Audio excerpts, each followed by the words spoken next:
Well, hello, everyone. Hello, and welcome to today's presentation on how UK investors can earn passive income through US mortgage debt with Alamo Mortgage Holdings.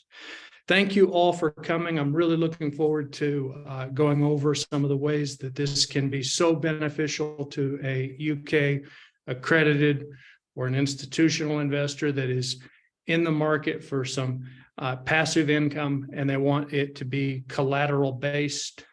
With this, we'll talk about everything. First, I need to do a disclosure, and as accredited investors, you will be aware that all investments carry some level of risk. This investment is only available to investors who are able to assess their own appetite for risk.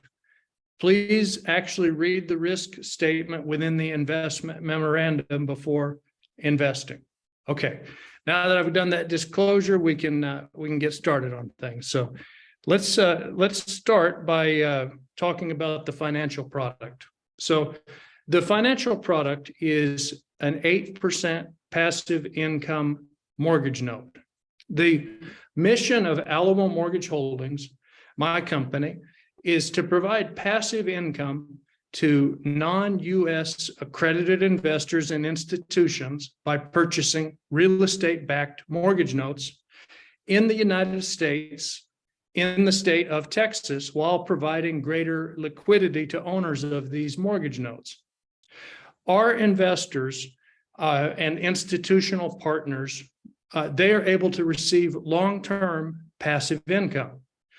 Our company, Alamo, oversees or manages directly all servicing and collection of the debt. So our passive investors enjoy totally passive income with none of the work. You will never have to talk to a borrower that owes money. You'll never have to collect any of the money. Alamo Mortgage Holdings does all of that for you. About our team has 200 years of business experience. And more important than 200 years of business experience, we have 100 years of business experience in the mortgage note industry in the state of Texas. Further, I have been endorsed by Eddie Speed, who is the largest note buyer in the United States. So in his career, he's purchased over 50,000 mortgage notes, probably over 100,000 now. And I've known him for years, and I've learned the note business from him. In addition to all of this, we also handle all of the collections. So you'll never have to do that. Further, we have a 100% money-back guarantee on any non-performing notes. So when we purchase a mortgage note in Texas, if it is not paying properly, if the borrower is not paying, we take responsibility to get the borrower paying, or we get the note eventually out of the portfolio and replaced with alternative suitable collateral. We work with multiple currencies. So if you have British pounds, you can invest. If you have euro, you can invest. If you have US dollars, you can invest. It's very simple. We do not attempt to make money on the exchange rate, and I want to make that clear. We are not trying to earn a little fee of a few percent playing around with the exchange rate. We give you the listed exchange rate in whatever currency you want. Ultimately, we convert to dollars, but then when you get paid, you can ask that you be repaid in pounds. You can ask that you be repaid in euro. You can be asked that you be repaid in dollar, or you can split it. You've got options, and we can talk about that in a one-on-one call based on what you're looking for. But for today, I just want to go through some of the basics. The instrument that you invest in is a fixed income loan note. It is so simple. It's just a fixed income loan note. The suggested investment is 100,000 pounds. Now, that doesn't mean if you want to invest a smaller amount that we can't work with you, but the product has been designed for people that are looking to place larger amounts of capital. But we understand if it's your first year working with us and you want to get started with something smaller, that's fine. We welcome you on board. The interest schedule, we pay 8%, and we make biannual payments. There's a few reasons that's better for you, but we'll go through that in a one-on-one call. We offer a term that is from 3 to 50 years. Most of our individuals, they prefer a 3 to a 5-year term because they, at some point they want to do something else with the money. But for institutional investors, that 50-year term can be very attractive. It also can be very attractive if you're looking to place money long term and you want to ensure a 50-year income stream. So the security is actually a debenture over our company and all assets. So very good. Now we'll go through the team. I'm going to briefly introduce each team member. I'm going to do this really quickly, just so you can know who is Alamo, who are you working with. Okay, well, about myself, I'm an experienced businessman. I've trained with Eddie Speed in the United States. Our team has 200 years of business experience with 100 in the mortgage note industry. Our team members, they've managed investment funds, companies and real estate projects worldwide and overseen up to $1 billion in financial assets. So you've got a team working for you that has experience. I graduated from the University of Colorado at Boulder, economics and Russian studies. I've been active in the real estate note market many years. I personally have purchased a multi-million-dollar portfolio of residential and commercial real estate. I've also been active in business acquisitions in the US and Europe, so I bring a lot of business experience. This is Marina. Marina is our international investment coordinator, and she is so smart. She graduated with a degree in international relations. She speaks 5 languages, so if there's a particular language you want to speak, you can talk to her and she can communicate with you in your favorite language, most likely.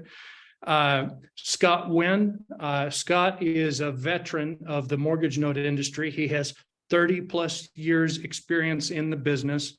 He has been buying owner financed real estate notes, residential and commercial loan originations.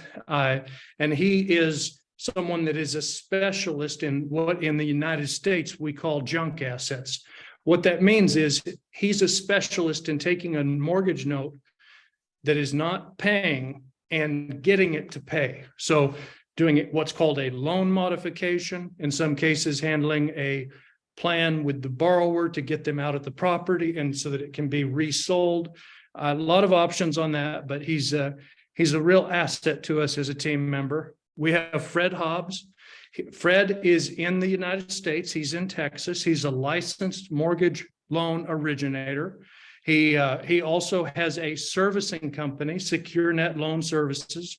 They currently service approximately 2,000 mortgage notes, and it is our preferred servicing company for Alamo Mortgage Holdings. So the great thing about it is when we purchase these notes, the SecureNet Loan Servicing is actually handling the day-to-day servicing of the notes, collections, making sure that the taxes are escrowed, making sure that there's proper insurance on the properties. All of that's handled for you.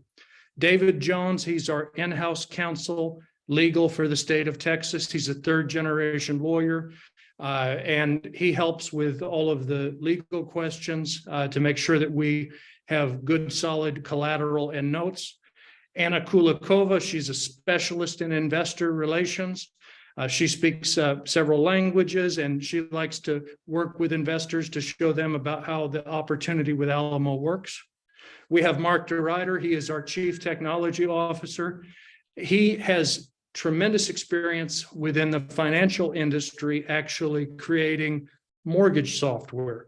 So he has been involved with commercial mortgage software, writing it from the ground up. So he brings a tremendous degree of experience and systems and processes that we put to work for you.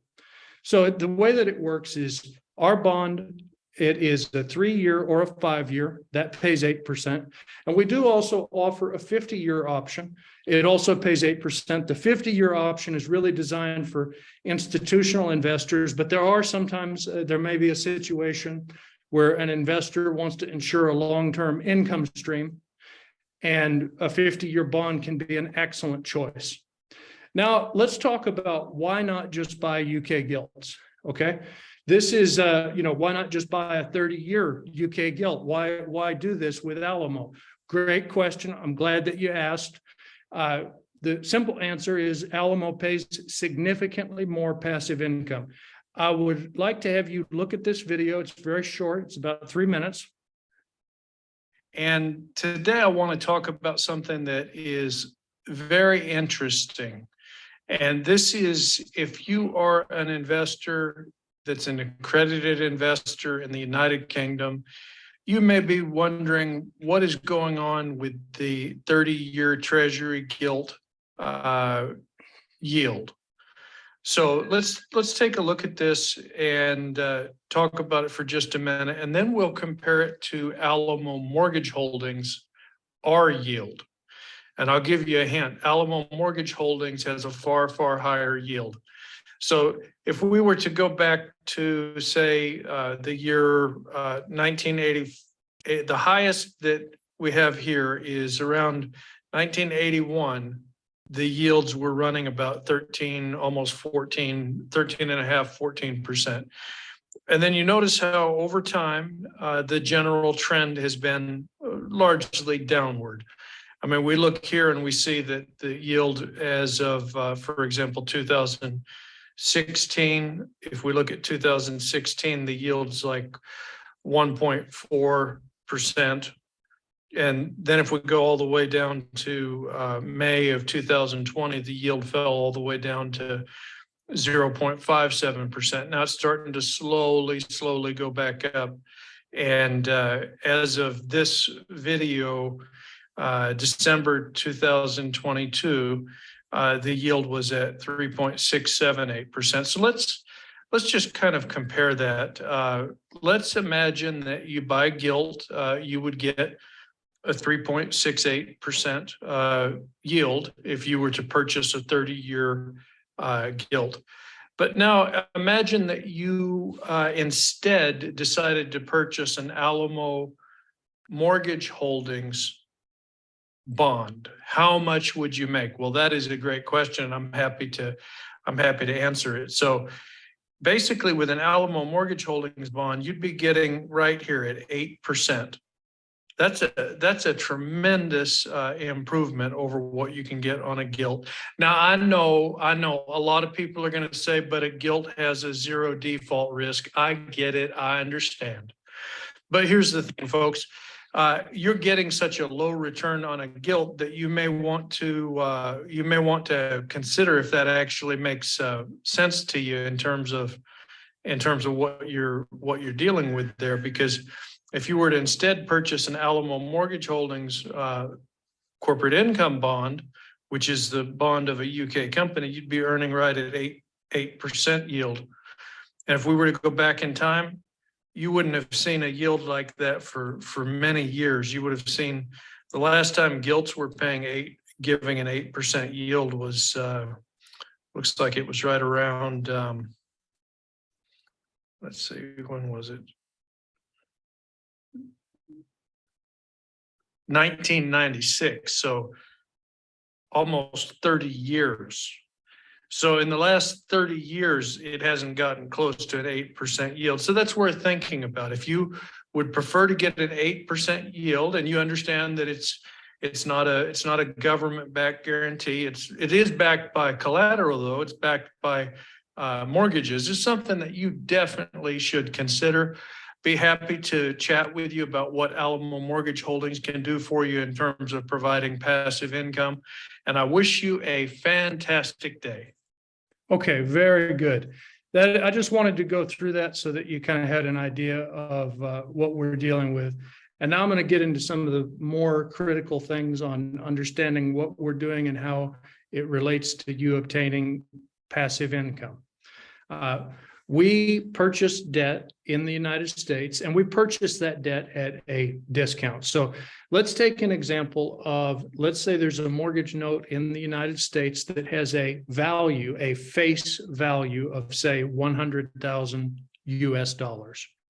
Let's say that mortgage note pays a 10% rate of interest.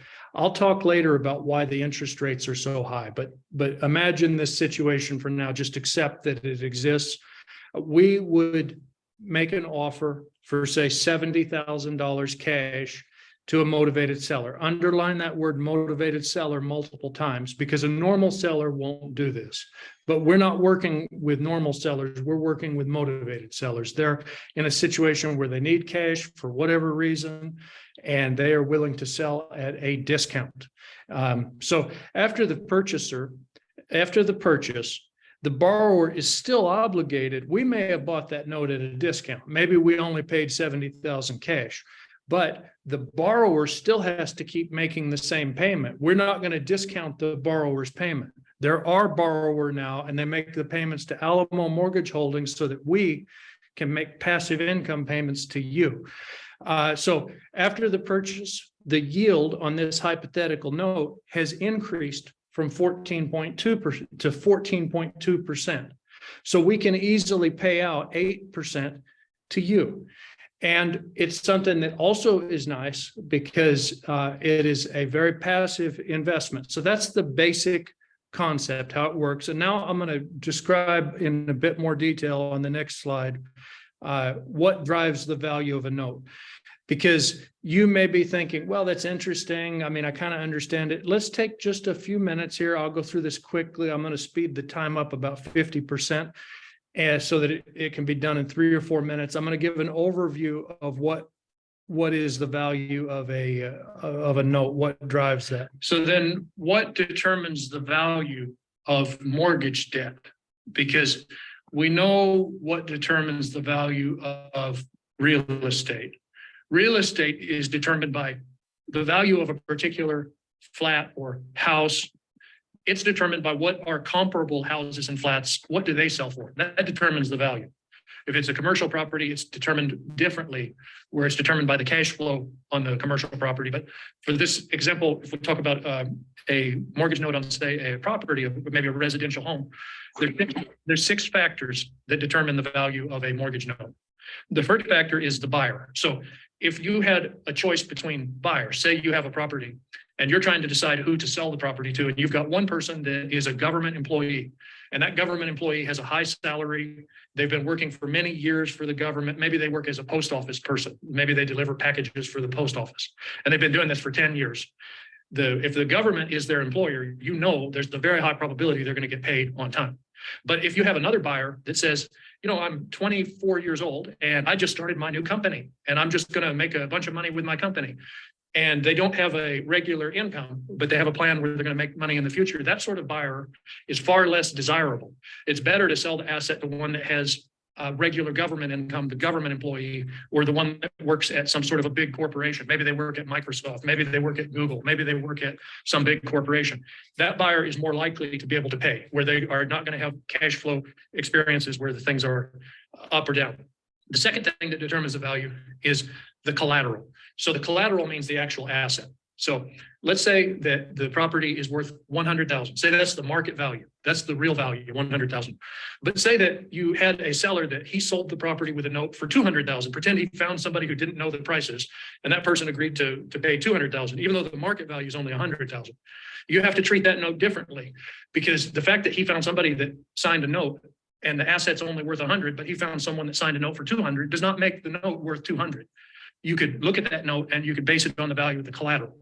So that's a mistake, is a lot of times people don't look at the collateral, they just look at the value of the debt. And when they see the value of the debt, they may not have properly analyzed what's the collateral worth. The third factor that drives the value is the down payment, the money that the buyer initially paid. So let's say you had 2 buyers, one that put 30%, 40% of the purchase price, where if it was 100,000, maybe that buyer put down 30,000, 40,000, 30 or 40%. And then say another buyer said, you know what, I want to buy this. I'll pay you the 100,000, but I only have $1,000. I only can put down 1,000. Can you finance 99,000? And the seller agreed.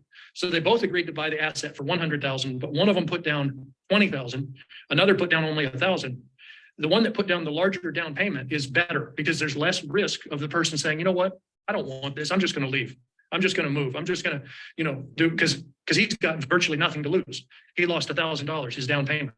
But the one that put 20,000 or 30,000 down, he lost a lot more if he walks away from the deal. So that's why you look at the buyer's equity or their down payment or their upfront money. That's an indication of the value. So a buyer that puts down 10% is better than a buyer that puts down 1%.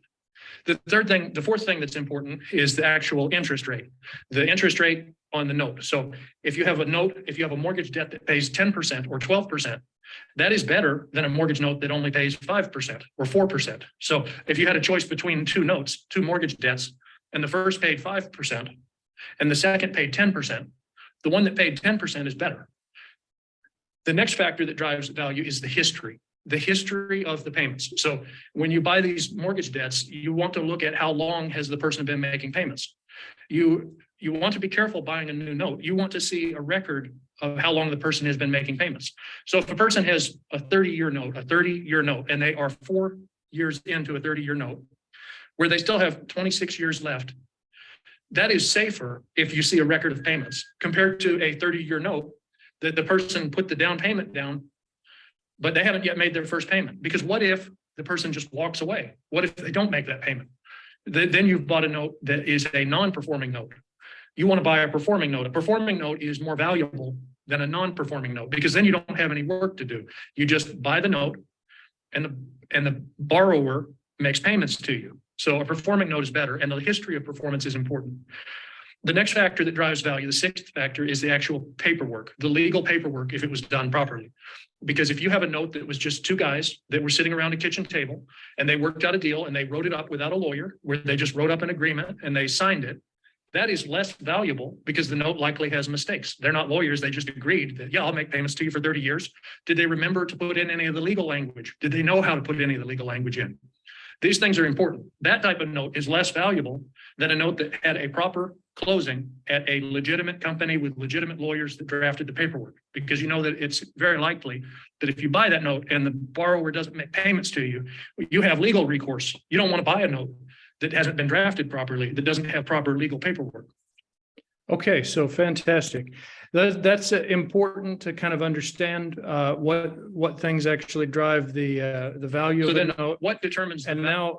And now let's go through a concrete example here. I'm going to walk through this. So we have a theoretical property. This is not one that's in our portfolio. It's an example to illustrate how this works.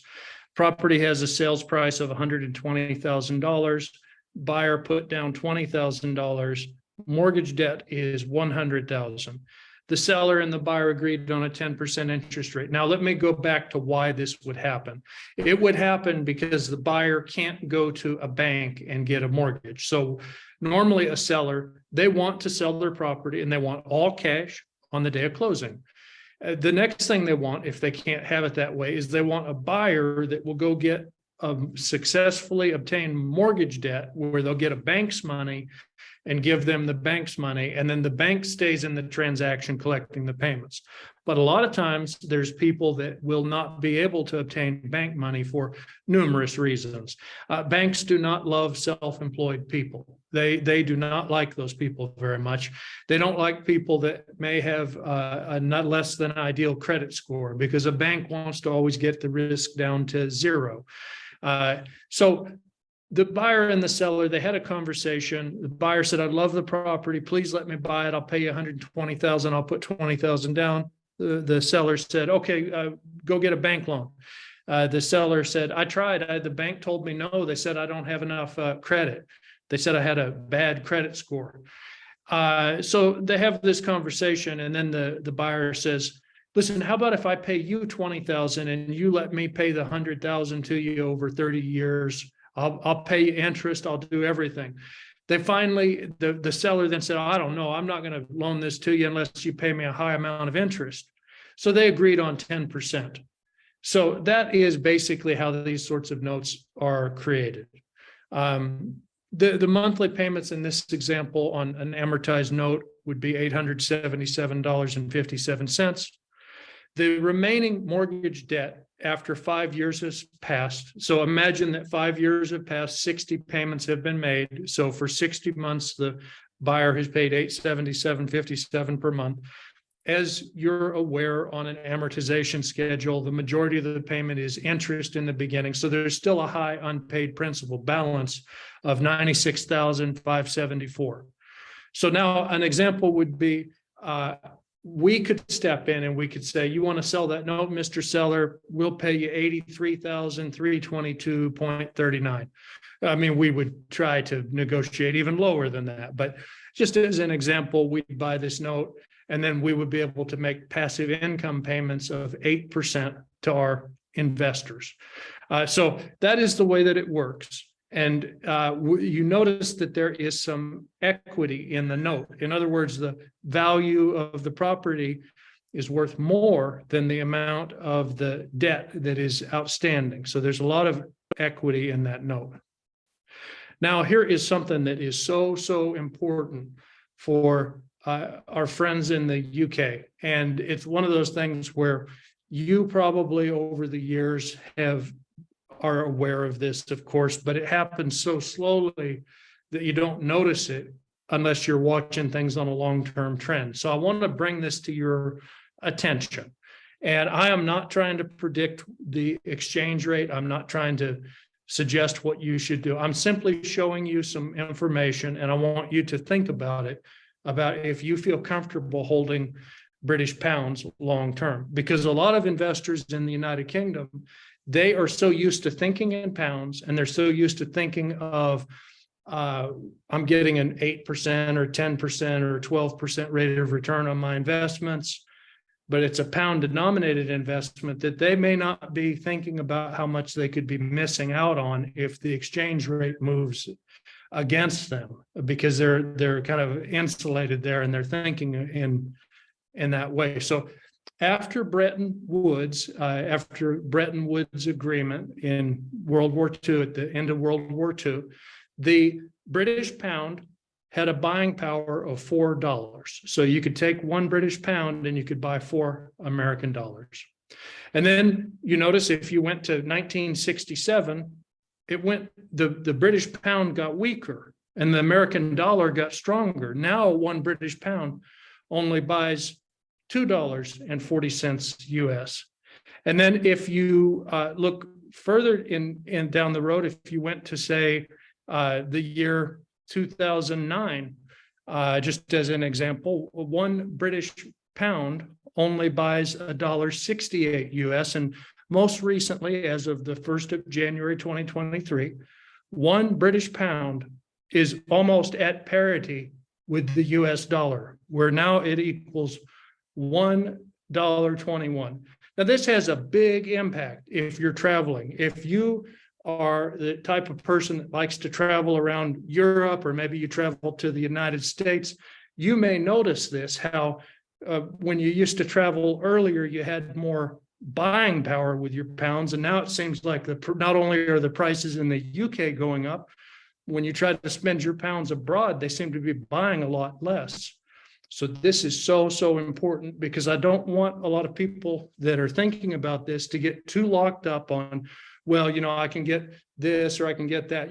I encourage you to seriously think about that, because it might be a good strategy to trade your pounds for dollars. And if you want to do that, if you want to trade some of your pounds, maybe you take a percentage of your investments that are currently in pounds. And if you feel like, hey, I don't know that I like the long-term history of what's happening here, maybe it would be a good idea to reduce my exposure to the British pound. If you